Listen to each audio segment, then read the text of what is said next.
First Fruits. It's that crazy lady who gets up at 3:30 a.m., reads the Bible, and yaps about it. Call me crazy or call me wise. I don't know about you, but I'd rather start my day off with a Bible study series instead of scrolling on my phone. And that's what this is. A chapter by chapter Bible study series, and we're in 1 Kings chapter 10. We got a lot of posties today. It's gonna be good. Last chapter. Oh.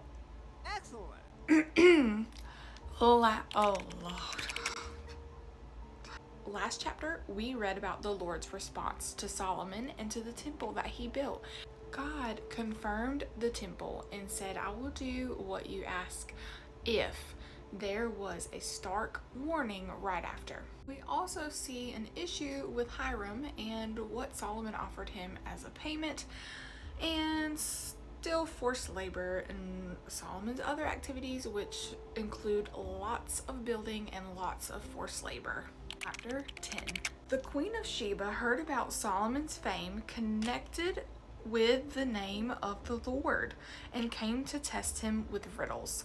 She came to Jerusalem with a very large entourage, with camels bearing spices, gold and great abundance, and precious stones. She came to Solomon and spoke to him about everything that was on her mind. So Solomon answered all her questions. Nothing was too difficult for the king to explain to her.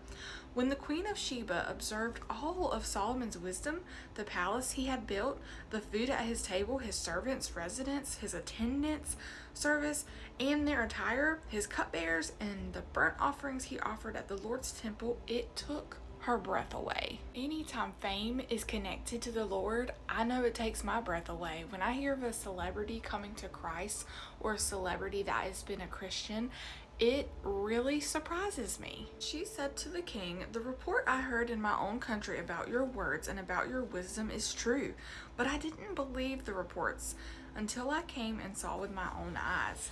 Indeed, I was not even told half. Your wisdom and prosperity far exceeded the report I heard. How happy are your men, how happy are these servants of yours who always stand in your presence hearing your wisdom. Blessed be the Lord your God. He delighted in you and put you on the throne of Israel because of the Lord's eternal love for Israel. He has made you king to carry out justice and righteousness. Then she gave the king 4.5 tons of gold, a great quantity of spices and precious stones. Never again did such a quantity of spices arrive as those the Queen of Sheba gave to Solomon. This meeting was so significant that even Jesus talked about it in Matthew 12. Let me give you a little bit of background on Queen Sheba.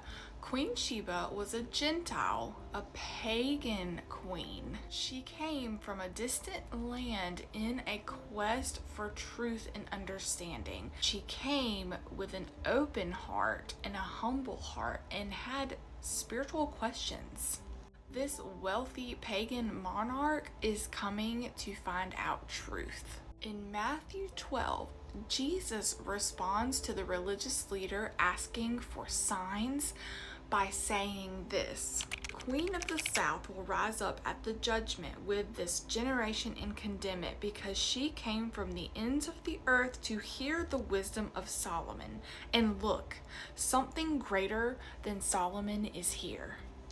Jesus highlights the contrast of her zealously seeking the truth and finding it, and even blessing the Lord after hearing this and witnessing it. And these religious leaders stood before the divine source of wisdom and looked at him with skepticism and unbelief. They had something greater than Solomon right before their eyes, miracles, and still they did not recognize. This next part in chapter 10, it talks about Solomon's wealth, and it is so great. Like, so much gold, so many utensils, horses, chariots, and it was a lot. And right now, this is probably as good as it's gonna get for Solomon before things start to get a little bit bad. Verse 23, the whole world wanted an audience with Solomon to hear the wisdom that God had put in his heart. The wisdom that God put in his heart. Just like anyone watching my videos, I know it's not me. Anything that the Lord gives me that is for other people will get to them, will get to you as He wills it, because it's coming from Him. It's not me. It's because God had put it in His heart. This chapter also subtly starts to mention things that go against the Mosaic law in Deuteronomy 17 about not pleasing foreigners.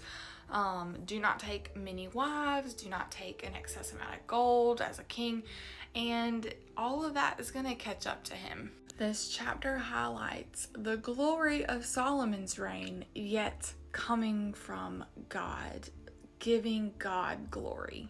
It also is showing us signs of the dangers of excess. We see a Gentile pagan queen coming to King Solomon not for diplomatic reasons, but in a genuine search for understanding and truth. Do we recognize the source that is greater than Solomon? Or are we being too skeptical? Are we in unbelief?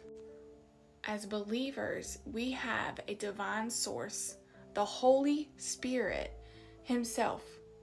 And if we could just share with the world what the Holy Spirit's power does in our life, imagine being able to take their breath away with all that is the glory of the Lord and His presence. It's not riches, it's not wisdom, it is just having His presence in our life. That is enough. But the wonderful thing about our God is He blesses us with even more. And it's not always fun. It's not always easy. The Christian walk is hard, but He walks with us. Well, I thank you for watching, and I will see you all in the next 4 a.m. when we cover chapter 11.